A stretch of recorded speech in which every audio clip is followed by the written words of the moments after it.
Mirë se erdhe dhe mirë se po takohemi të dashur miq, motra dhe vëllezër, ja jemi së bashku me temën e re, me temën e 19, nga seriali Three Angel Message, nga pastor Stefan Born, pra lajmi i tre angjujve, që është porosia e fundit e planetit Tokë dhe nga kisha Bashkia Adventiste ditës 7 apo kisha Adventiste ditës 7, si do të qoftë. Pra, është në YouTube dhe këtu në Facebook dhe mund të bëhet natyrisht like dhe share dhe ju lutem, nëse keni pyetje biblike, nëse keni jo vetëm nga tre angjujt, por çfarë do pyetje biblike, mos hezitoni, jeni të lirë që të na kontaktoni dhe të na pyesni. Ne nuk i dim të gjitha përgjigjet, por Biblia i ka të gjitha mbrana këtyre dy kopertinave, janë të gjitha Bibliat, të gjitha pyetjet. Pra, The Ten Commandments of God, tema 19, nga lajmi i tre angjujve, Stefan Born, apo urdhërimet e Perëndis.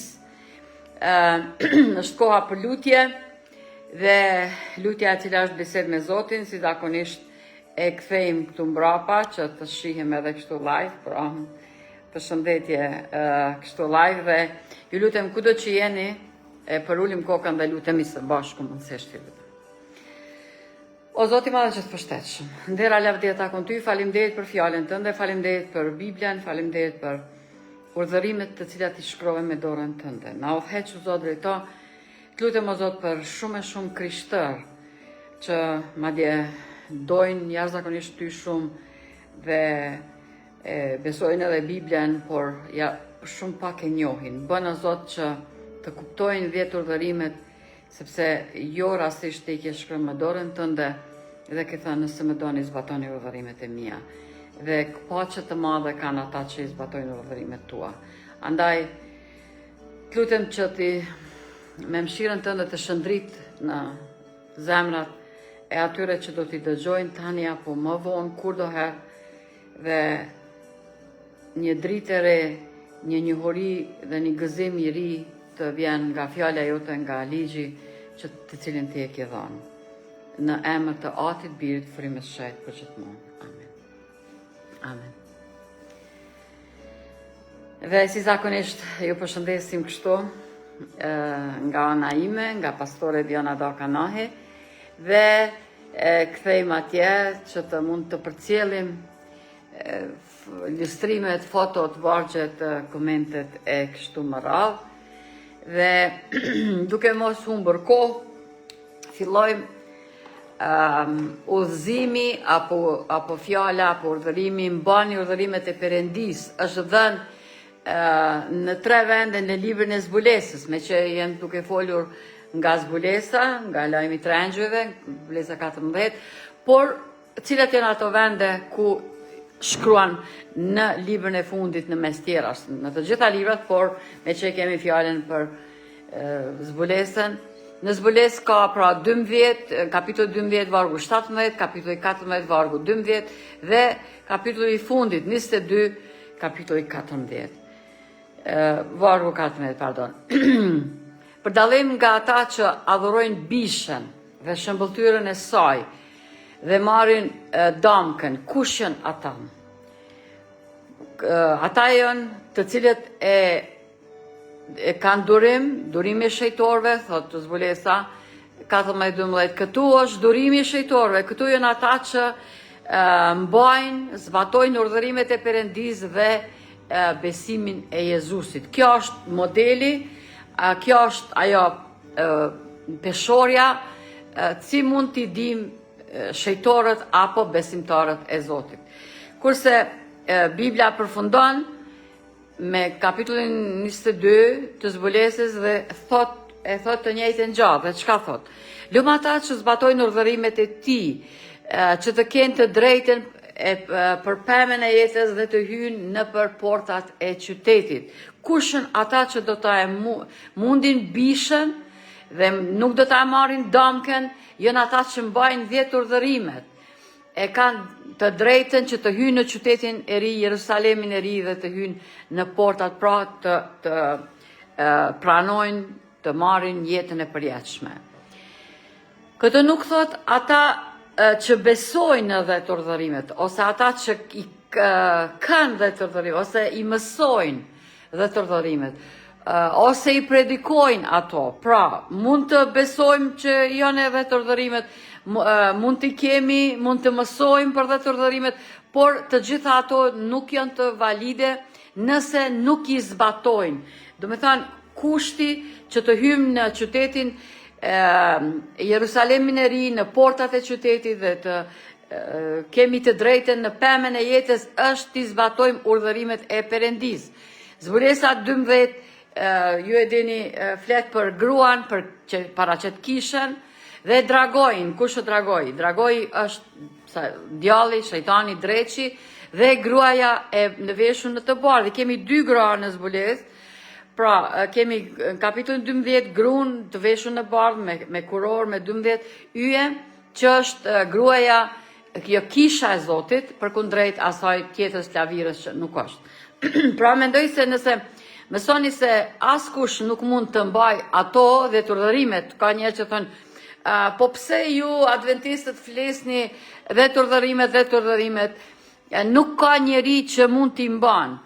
Po, mjeresh pastor Borni thot, nëse themi kështu i kemi këto qëndrime, atëherë vërtet po e bëjmë Zotin që nuk po e flet ato se si duhet, por ajo nuk është ashtu.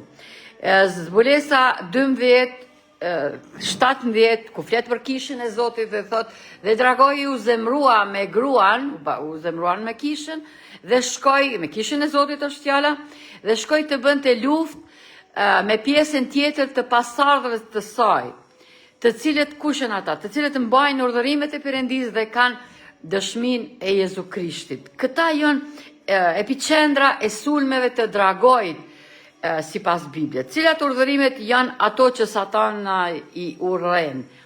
Pra, Satanai cilat urdhërime i urren?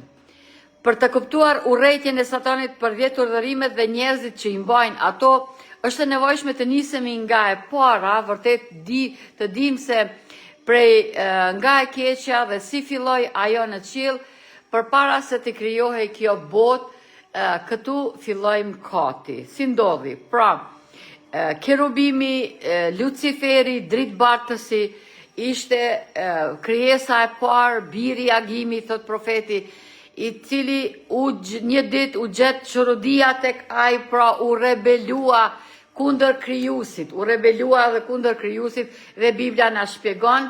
Ezekieli 28:16 thot, nga bolloku i tregtisë sate u mbushe me dhunë brenda dhe mkatove, prandaj të hodha si një gjë të ndyrë nga mali i Perëndis, dhe të shkatrova o kerubim mbrojtës nga mesi i gurve të zjarit. Ky ishte në qiell dhe një ditë u rebelua kundër krijuesit të tij, duke thënë, duke shpërndar jo të vërteta, duke thënë Zoti s'është i drejtë dhe duke bind, pra jashtëzakonisht edhe angjuj, dhe u bë lufta në qiell, dragoi Mikaeli luftoi kundër dragoi dhe dragoi humbi dhe u hodh nga qielli dhe nuk u gjet më vend për ta. Ja, dhe tani dragoi, pra Luciferi, Satana i gjarpëri, duhet të kërkonte dikun vend për veti dhe erdhë në planetin tokë ku e zaptoi duke mashtruar njerëz të parë.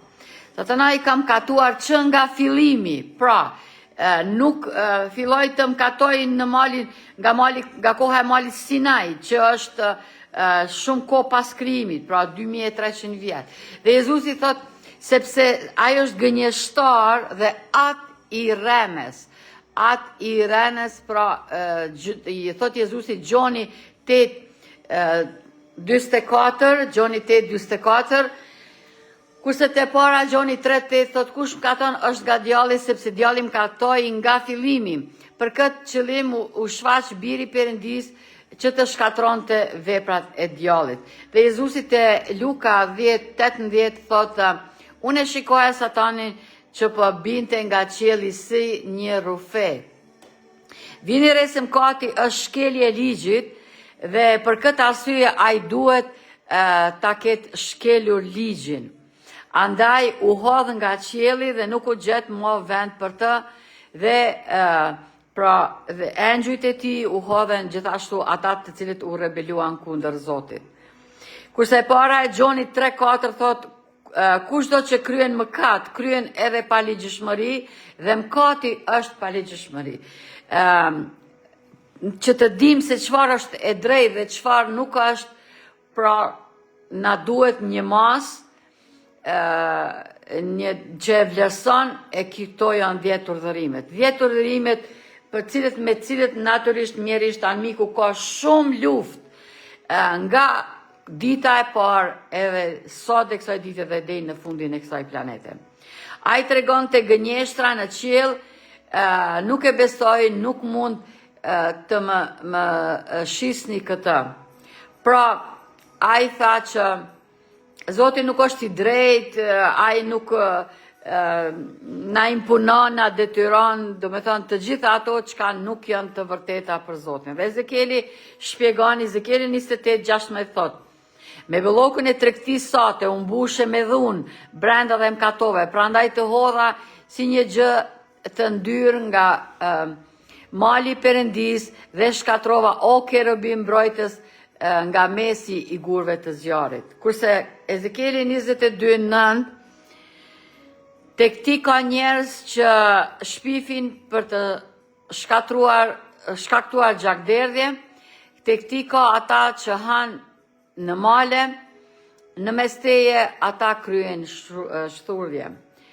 Pra, ligji i Zotit u shkel, andaj ishte nevojshme që me qenë se paga e mëkatit është vdekja, që dikush të vdes, që mos të vdesin krijesat e tija vetë krijuesi, Mesia i vajosur, Zoti Jezus, u bo plani që kur të vjen koha, ai do të sakrifikohet për njerëz, për krijesat e tija, pra për njerëz të tij, dhe e dim që kështu ka ndodhur, ashtu siç e thot Bibla.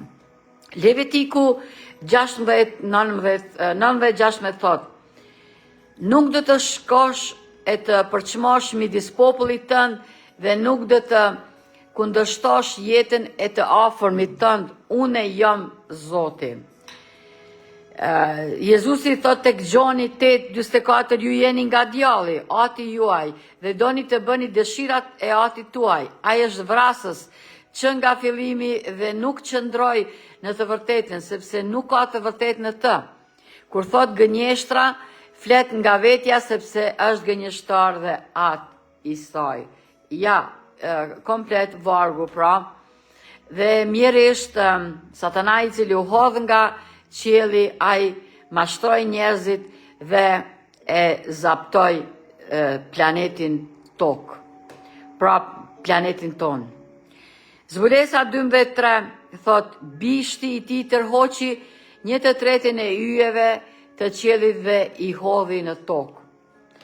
Isaia 9:15-16 thot: plaku dhe i nderuari është koka, profeti që mëson gënjeshtra është bishti, sepse udhëheqësit e këtij populli i bëjnë ata të gabojnë dhe ata që udhëhiqen prej tyre shkatrohen. Pra, andaj thot ligjin dhe profecin bajeni, nëse dikush kështu nuk thot për të, nuk do të lind agimi. 10 urdhërime të cilët Zoti i shkroi me dorën e vet.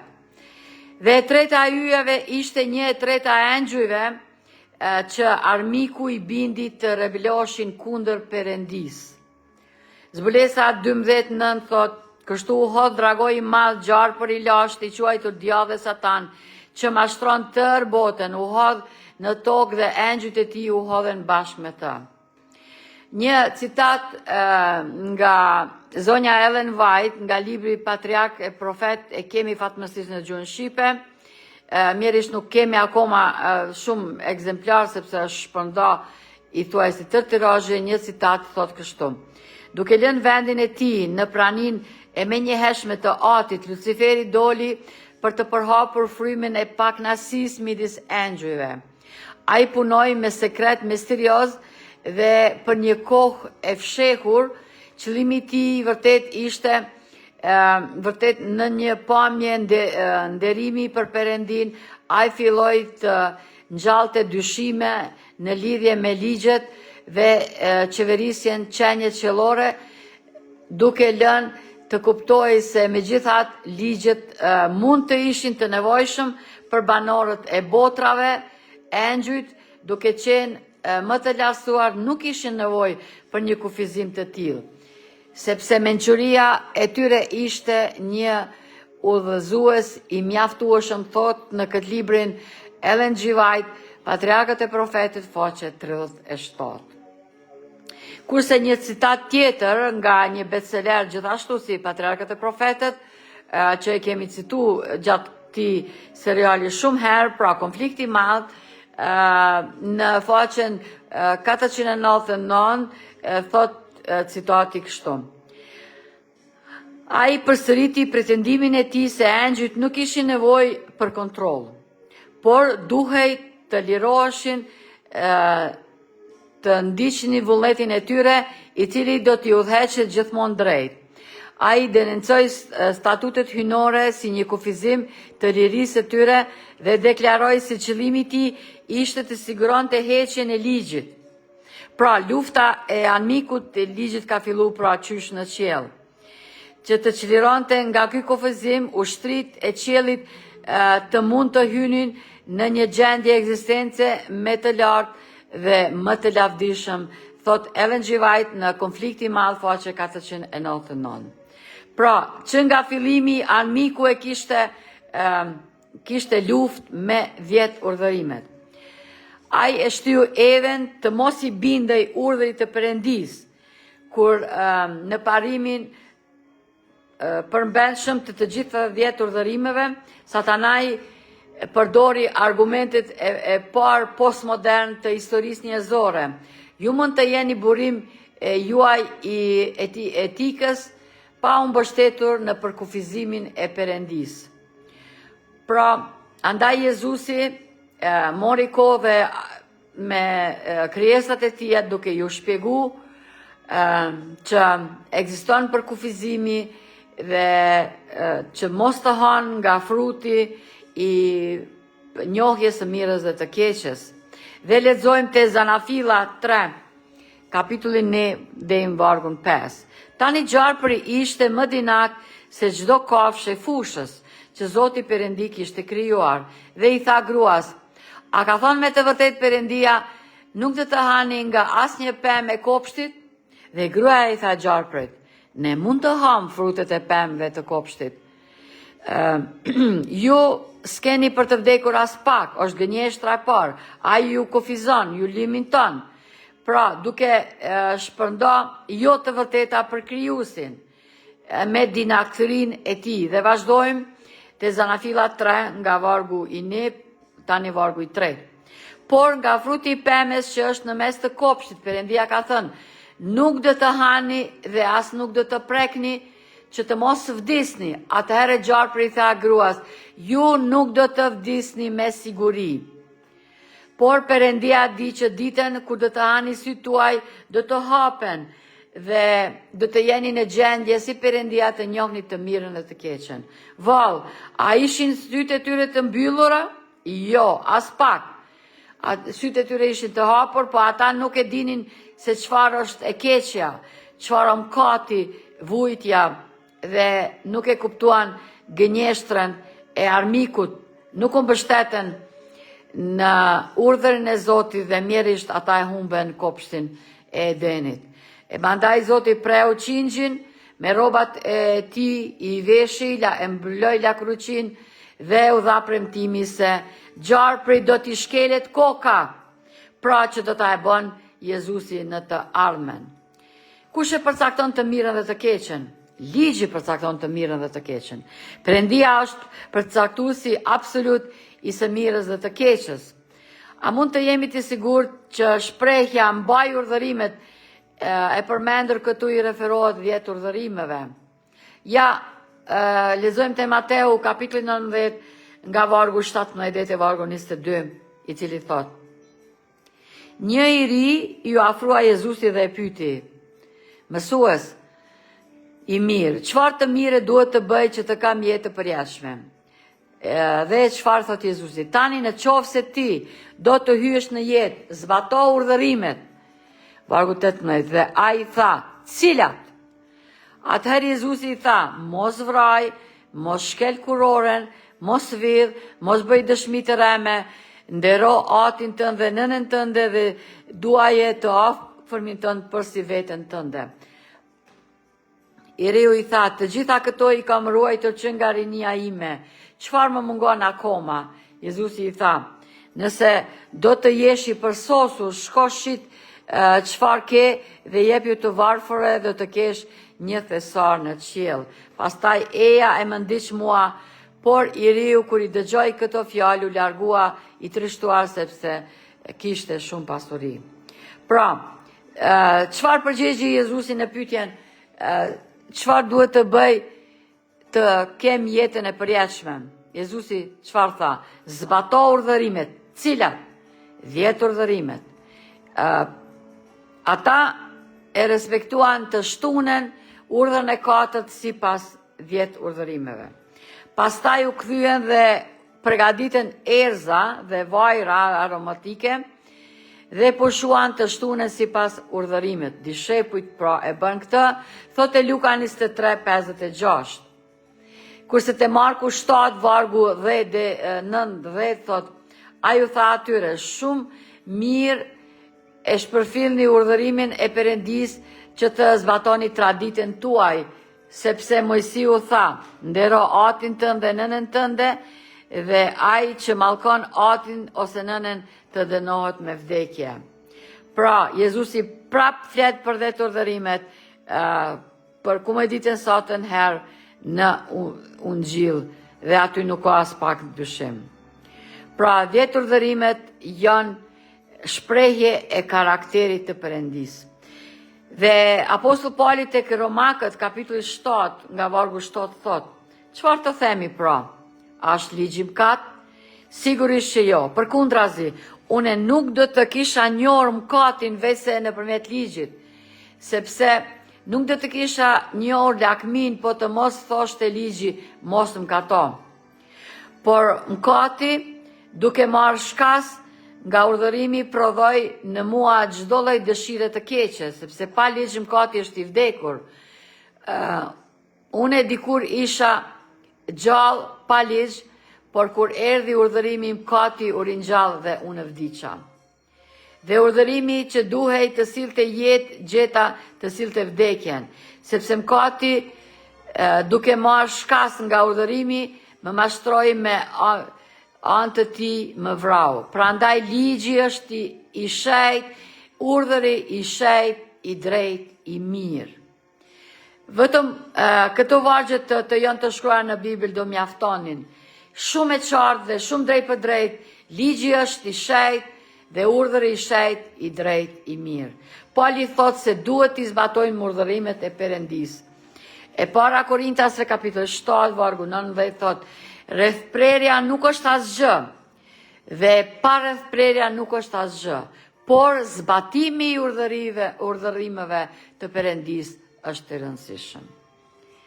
A përdorën fjalët ligj dhe urdhërime në mënyrë të ndërsjellë. Egzodi 16:28 thot: dhe Zoti i tha Mojsiut: deri kur do të refuzosh të zbatosh urdhërimet dhe ligjet e mia. Kurse Egzodi 24:12: pastaj Zoti i tha Mojsiut: ngjitu tek unë në mal dhe qëndro atje. Dhe unë do të jap pllaka guri, ligjin dhe urdhërimet që kam shkruar që tua mësosh atyre. Ligji për Trir 4:12 thot: kështu ai ju shpalli beslinën e tij, të cilën ju urdhëroi të zbatoni 10 urdhërimet dhe i shkroi ato mbi 2 pllaka guri. Ligji për Trir pra 4:12. I shkroi me dorën e vet personalisht. Kurse ligji për Trir 33:2 thot: Zoti erdhi nga Sinai dhe u shfaq mbi ta nga Sieri. Ai shkelqeu nga mali Paren dhe ai erdhi me dhjetra mira shejtor, nga dora e tij e djathtë erdhi një ligj i zjarrt për ta. Pra, çfarë të vazhdon Apostulli Pauli te Romakët nga vargu i 7 dhe thot, çfarë të themi pra? Është ligji i mëkat? Sigurisht jo, përkundrazi. Une nuk do të kisha njohur mëkatin vetëm nëpërmjet ligjit, sepse nuk do të kisha njohur lakmin, po të mos thoshte ligji mos mëkato. Kjo është urdhra të cilën Adami dhe Eva vërtet e shkelen. Sepse ligji ekziston nga krijimi, nga Adami dhe Eva.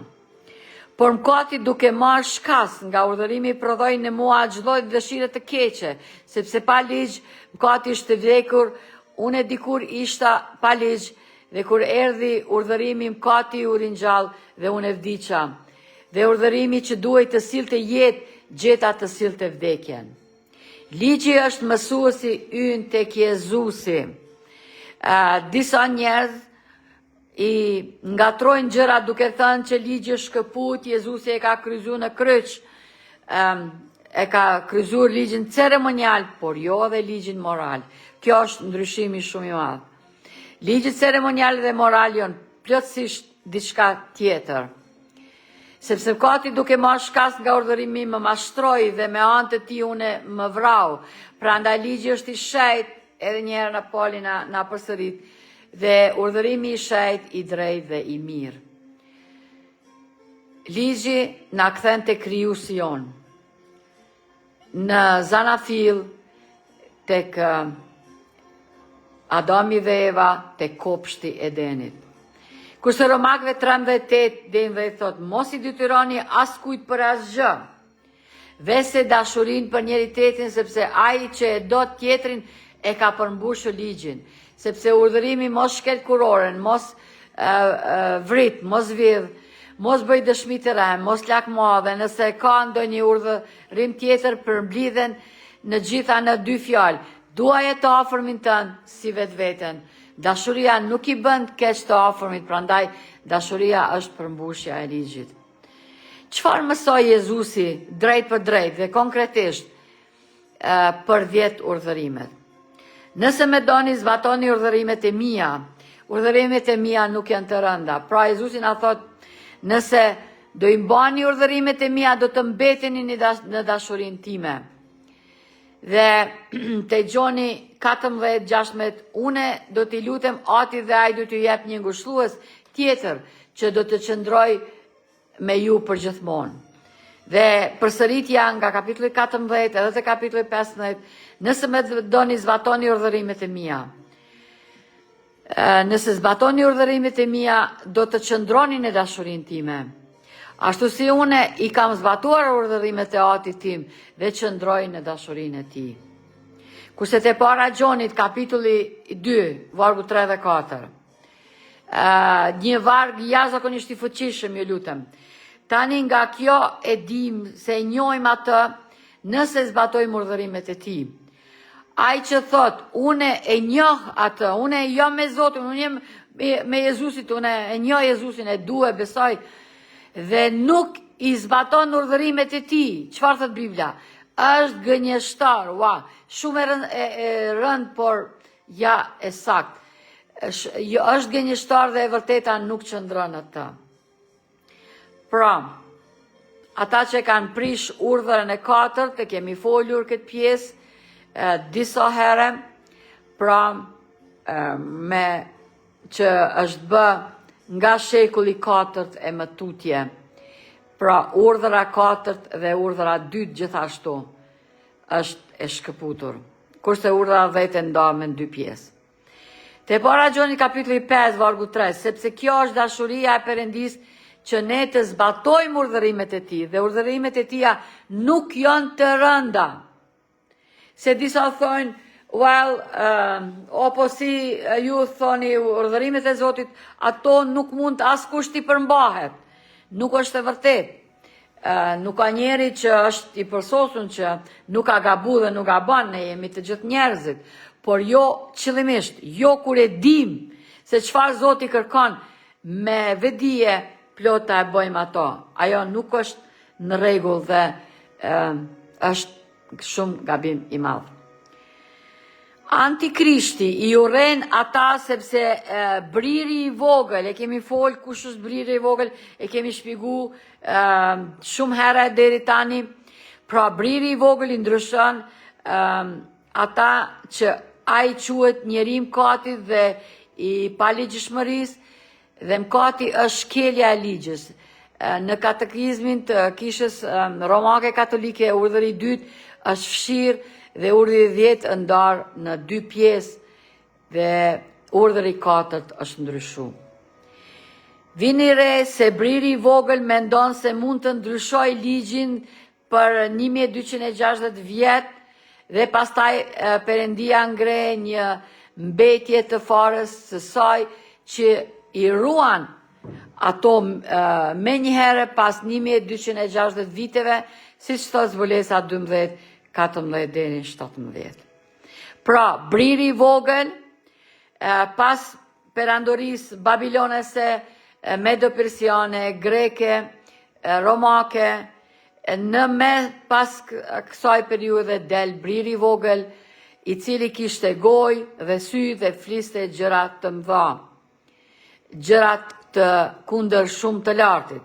E dyta Thesalonikasve, kapitulli 3, vargu 3 dhe 8, thot, askush të mos ju mashtroj në asnjë mënyrë, sepse ajo ditë nuk do të vije pa ardhur më parë rënja dhe pa u zbuluar njeriu i mkatit, biri i humbjes, që kundërshton dhe lason veten mbi çdo gjë që quhet Perëndi ose që adhurohet në mënyrë që të ulej si Perëndi në tempullin e Perëndis, duke e treguar veten si Perëndi. Pra, Antikrishti, a nuk e mbani mend se kur isha ende me ju, po ju thoja këto gjëra, dhe tani e dini se çfarë pengon që ai të zbulohet në kohën e tij, sepse misteri i paligjshmërisë është tashmë në veprim, vetëm ai që e pengon tani do të bëj këtë derisa të hiqet nga rruga, dhe atëherë do të zbulohet i paligjshmi të cilin Zoti do ta shkatroj me frymën e gojës së tij dhe do ta shkatroj me shkëlqimin e ardhjes së tij me adventin. Pra, siç na e thot qysh në dhjatën e vjetër, nga Danieli 7, 600 e sa vite para erës sonë, vargu 25, ai do të flasë fjalë të pabesueshme kundër shumë të lartit, do të përdjek shejtorët e shumë të lartit dhe do të ketë ndërmend të ndryshoj kohrat dhe ligjin. Atëherë shejtori do të jepi në dorën e tij për një kohra dhe gjysmë kohe, që e kemi shpjegu pra që janë 1260 vjet, apo 42 muaj. Kurse zbulesa 12, kapitulli 12, vargu 13, thot, kur dragoi pa se ishte hedhur në tokë, përndoqi gruan që lindi fëmijën mashkull, por gruas i u dhan 2 krahë shqiponje të madhe që të fluturonte në shkretir në vendin e saj, ku ushqehej për një kohra dhe gjysmë kohë larg pranisë së gjarpërit. Dhe dragoi u tërbua me gruan, u zemrua me gruan, dhe shkoi të bënte luftë me pjesën tjetër të pasardhësve të saj që mbajnë vetë urdhërimet e Perëndis dhe kanë dëshminë e Jezu Krishtit. Zbatimi i urdhërimeve është mesazhi i engjullit të tretë, i 3 engjujve, pra pas parit, dytit dhe i tretit, engjulli i tretë, kështu që zbatimi i urdhërimeve është gjë e kundërta e marrjes së dëmkës. Pra, ata që zbatojnë urdhërimet do të marrin vulën e Zotit, kurse ata që nuk do t'i zbatojnë do marrin vulën e dëmkës. Zbulesa 14, 11, 12 thot, dhe tymi i mundimit të tyre gjitej në shekuj të shekujve, dhe nuk kanë pushim as dit as nat, ata që adhurojnë bishën dhe figurën e saj, dhe kurdo që merr dëmkën e emrit të saj. Këtu është shëndueshmëria, këtu janë ata, pra përkundrejt ata që do marrin dëmkën, që adhurojnë bishën, e kush është i kemi shpjeguar më herët, ju lutem dëgjojni apo ridëgjojni temat e më përpashme. Dhe këtu është pra durimi i shejtorëve apo besimtarëve të Zotit, të vërtet të Zotit. Këtu janë ata që zbatojnë urdhërimet e Perëndis dhe kanë besimin e Jezusit. Mbajtja e urdhërimeve kundrejt shkelësve të urdhërimeve, ata brenda mbajtësit e ligjit në qytet dhe ata jashtë janë shkelësit, siç thot në fund zbulesa 22, 14-15. E çfarë thot? Lum ata që i zbatojnë urdhërimet e tij, që të kenë të drejten për pemën e jetës dhe të hyjnë në qytet në përportat, por jashtë janë qenë magjistarët, kurvarët, vrasësit, idhujtarët dhe kushdo që do dhe praktikon gënjeshtrën.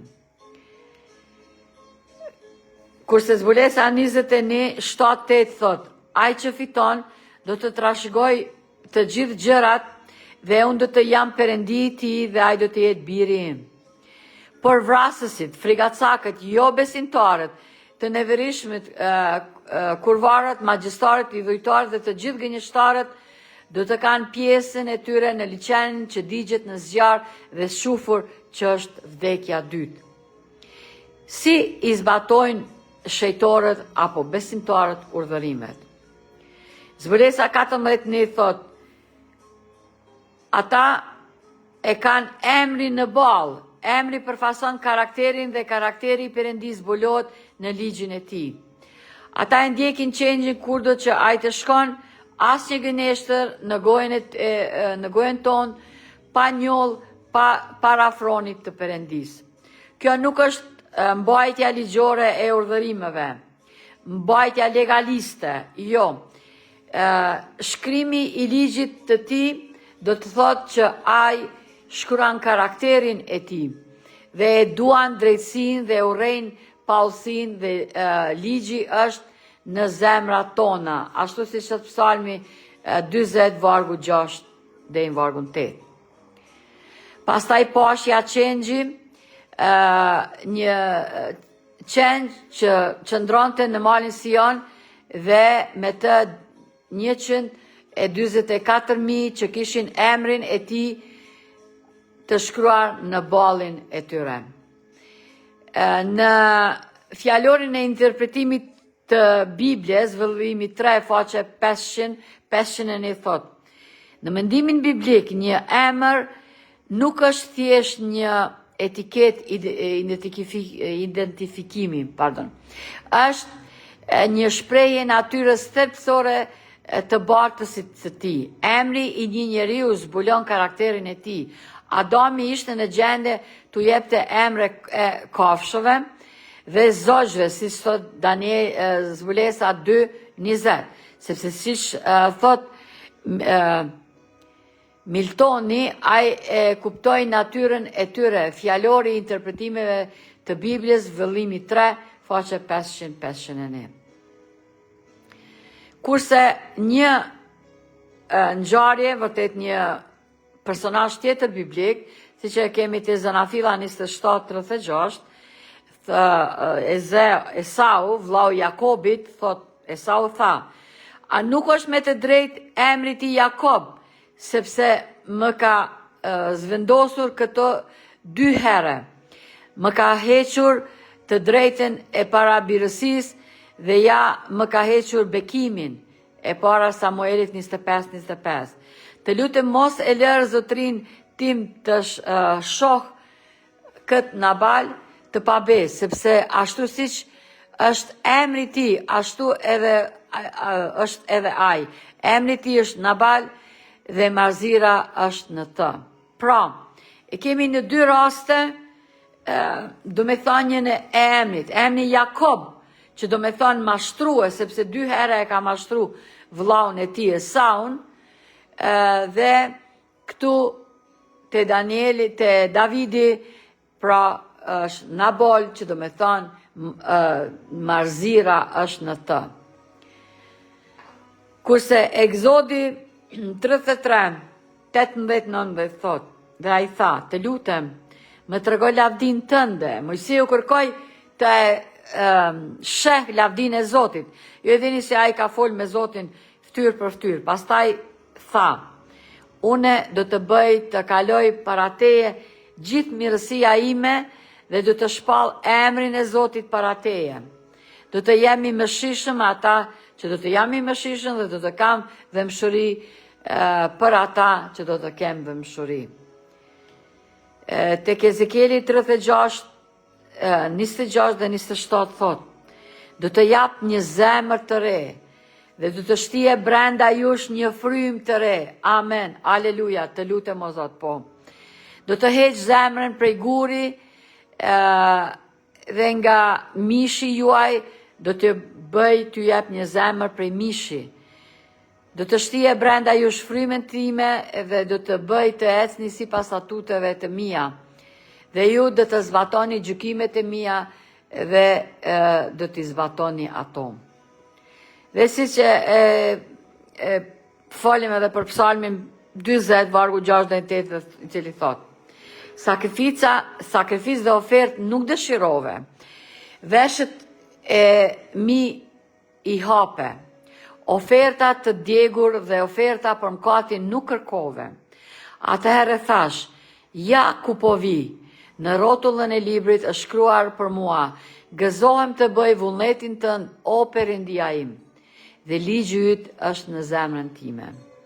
Psalmisti thot, une do të prej qingja, do të prej kurbana, por ti nuk i do ato. Por une dua të bëj vullnetin tënd, dhe ligji yt është në zemrën time. Kjo është ajo çka i pëlqej dhe i pëlqeu Zotit, që të bëjmë vullnetin e ti dhe ligji i tij të jetë në zemrat tonë. Kurse Jeremia 31 dhe 33 thot, ja po vin ditët, thot Zoti, kur unë do të bëj një beslidhje të re me shtëpinë e Izraelit dhe me shtëpinë e Judes, jo sipas beslidhjes që bëra me etërit e tyre, ditët kur i mora për dore për t'i nxjerrë nga vendi i Egjiptit beslidhjen time që ata e shkelen. Megjithse isha burri i tyre, thot Zoti. Por kjo është beslidhja që unë do të bëj me shtëpinë e Izraelit pas atyre ditëve, thot Zoti. Unë do të vë ligjin tim në mendjet e tyre dhe do të shkruaj në zemrat e tyre dhe unë do të jem Perëndia e tyre dhe ata do janë popull im. Kur do bën popull im? Kur unë t'ju shkruaj ligjin tim në zemrat e tyre, atëherë bën popull im. Kështu ka dobi të kesh ato të vendosura në gjykata, nëse nuk ka dobi që ligjet jetë në gjykata, nëse nuk janë të gdhendura në zemër. Drejtësia vjen nga brenda dhe shfaqet nga jashtë. Jo nga jashtë brenda, po nga brenda nga jashtë. Forca krijon martir ose hipokrit. Ekziston një debat i madh i vazhdueshëm nëse ky është apo jo një kombi krishter. Sigurisht që nuk duhet kështu. Pra, mjerisht, gjithnjë më tepër në mes të krishterëve ka padrejtësi, ka gënjeshtra, ka mashtrime, ka divorce, e kështu me radhë që tregojnë që për devijimin. Andaj Jezusi na thret të dashur miq, motra dhe vëllezër, e janë të kund të gjithë të mënduar dhe të rënduar, unë du t'ju jap shlodhje. Dhe nëse me doni, nëse e konsideroni që jeni ti krishter, jeni besimtar të mi, atëherë zbatoni 10 urdhërimet e mia. Jezusi është duke trokitur në zemrat tona, a do ta lëm ashtu para derës, a do ta hapim, sepse ai është afër te dera. Adventi i shumë pritur është këtu. Dhe herën ashme, Zoti ju bekoft, mirëmbëjtje.